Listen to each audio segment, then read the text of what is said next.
ఇప్పుడే జీ5 app download చేయండి. చూడండి మీ ఫేవరెట్ టీవీ షోస్ ఎప్పుడైనా ఎక్కడైనా.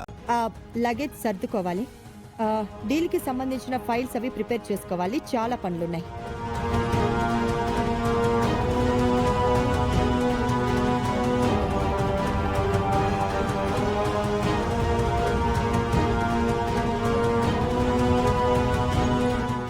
ఎంత సడన్ గా బెంగళూరు ట్రిప్ ఏంటి? Something wrong.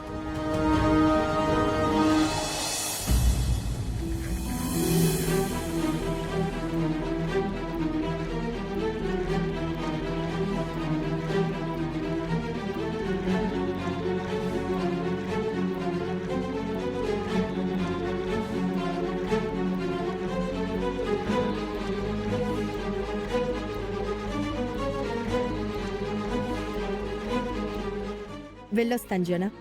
క్షేమంగా వెళ్ళి లాభంగా రామహ.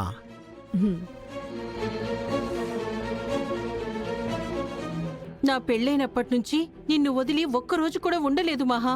ఇప్పుడు నువ్వు వెళ్తుంటే నాకు ఏదోలా ఉంది. అంత బాధపడే బదులు నువ్వు కూడా మహాలక్ష్మితో పాటు వెళ్ళొచ్చు కదా చెల్లాయ్. నేనేం పేరంటానికి వెళ్ళట్లేదన్నయ్యా, ఆర్చనని వెంట బయటకు వెళ్ళడానికి బిజినెస్ ట్రిప్ కోసం వెళ్తున్నాను.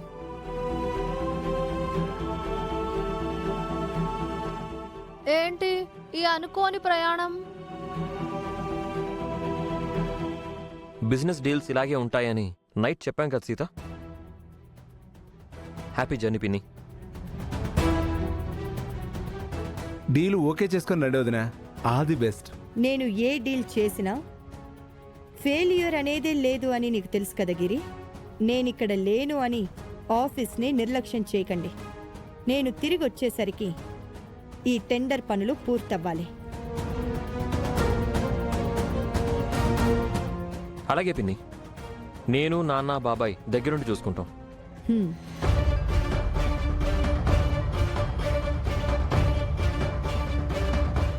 అవును, విద్యాదేవి గారు ఎక్కడా?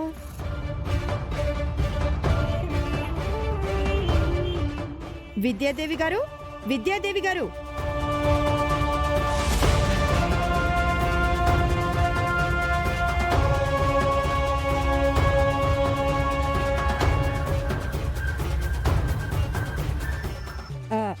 నేను బయలుదేరుతున్నాను. వెళ్లే ముందు మీకో మాట చెప్పాలి. నైట్ అంతా ఆలోచించాను. మీరు మా ఇంటికి వచ్చినప్పటి నుంచి ఇప్పటి వరకు ఏదో రకంగా మీకు నాకు గొడవ జరిగింది. మీతో అలా ప్రతిసారి గొడవ పడటం మంచిది కాదని నైట్ అనిపించింది. అలా ఎందుకు అనిపించిందో?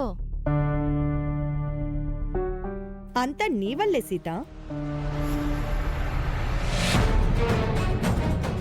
అప్పట్లో మనం వేసుకున్న సరదా పందెం వల్ల విద్యాదేవి గారు నీకు డాన్స్ నేర్పించడానికి మన ఇంటికొచ్చారు. నీ టీచర్గా అందరం ఈవిడ్ని గౌరవించాం. కానీ నువ్వు ఈవిడే సుమతి అని హడావిడి చేశావు. అప్పట్నుంచే గొడవ మొదలైంది.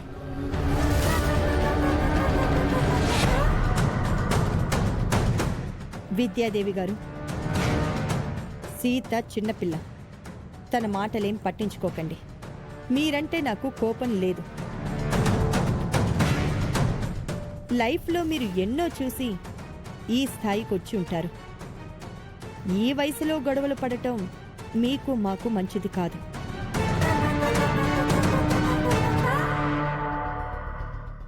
ఇప్పటి వరకు జరిగినవన్నీ మర్చిపోండి.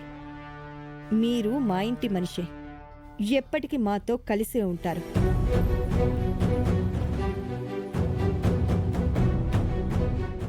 మహా ఎందుకు సుమతక్కతో ఇంత మంచిగా మాట్లాడుతుంది?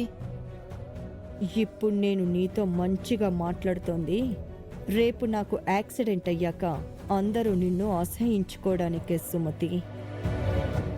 నీ విషయంలో నేను మారాను అని అందరూ నా గురించి మంచిగా అనుకుంటారు. నా విషయంలో నువ్వు మారలేదని, నా మీద పగబట్టి నన్ను చంపించావని నిన్ను ద్వేషిస్తారు.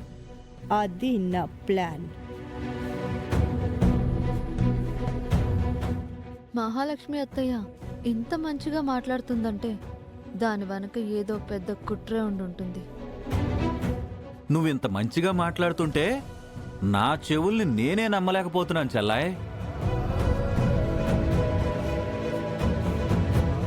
పిన్ ఎప్పుడు మంచిదే మావయ్య, మీరే మిస్అండర్స్టాండ్ చేసుకుంటారు. నా మంచితనం వీళ్ళకి ఎప్పటికీ అర్థం కాదులే రామ్. నేను బయలుదేరతాను. వెళ్ళొస్తాను విద్యాదేవి గారు. ఇల్లు జాగ్రత్త.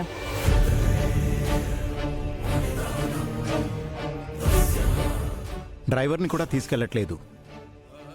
సేఫ్గా డ్రైవ్ చేయి మహా. డోంట్ వరీ జనా, డ్రైవింగ్లో నేను పర్ఫెక్ట్ అని నీకు తెలుసు కదా. బాయ్.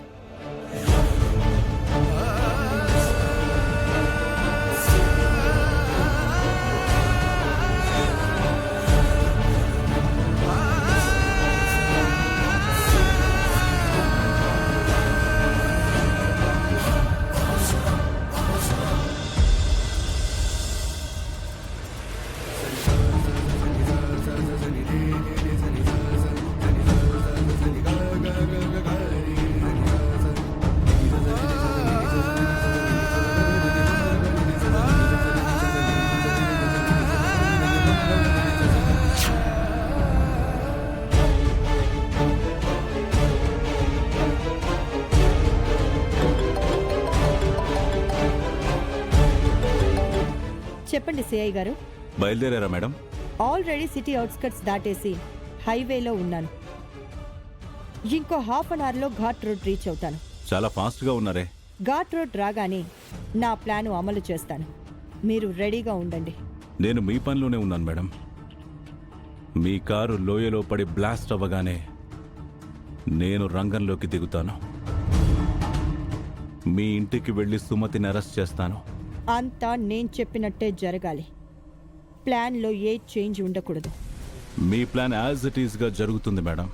కాకపోతే మీరు జాగ్రత్త. కారు లోయలోకి తోసే టైంలో మీరు చాలా కేర్ఫుల్గా ఉండాలి. పొరపాటున మీరు కూడా కారుతో పాటు లోయలోకి జారి పడితే ప్రమాదం. నేను ఆ జాగ్రత్త తీసుకుంటాను. ఎలాంటి ఇబ్బంది రాదు. ఓకే మేడం, అరగంట తర్వాత యాక్షన్లోకి దిగుతాను. మీ ప్లాన్కి all the best. Thank you. సుమతికి ఎలా యాక్సిడెంట్ చేయించానో ఇప్పుడు నన్ను సుమతి అలా యాక్సిడెంట్ చేసి చంపించింది అని కాసేపట్లో అందరూ అనుకునేలా చేస్తాను. సుమతిని జైలుకి పంపిస్తాను. అసలు ఏంటో ఈ డబ్బు నోళ్ళు. వీళ్ళకి డబ్బు ఉంటుంది కానీ బ్రెయిన్ ఉండదు. ఏదో కేసు పెట్టి ఆ సుమతిని జైలుకు పంపించడం పోయి ఇంత ప్లాన్ చేసింది. జీ5 యాప్ డౌన్లోడ్ చేసి అన్ని ఎపిసోడ్స్ పూర్తి ఉచితంగా చూడండి.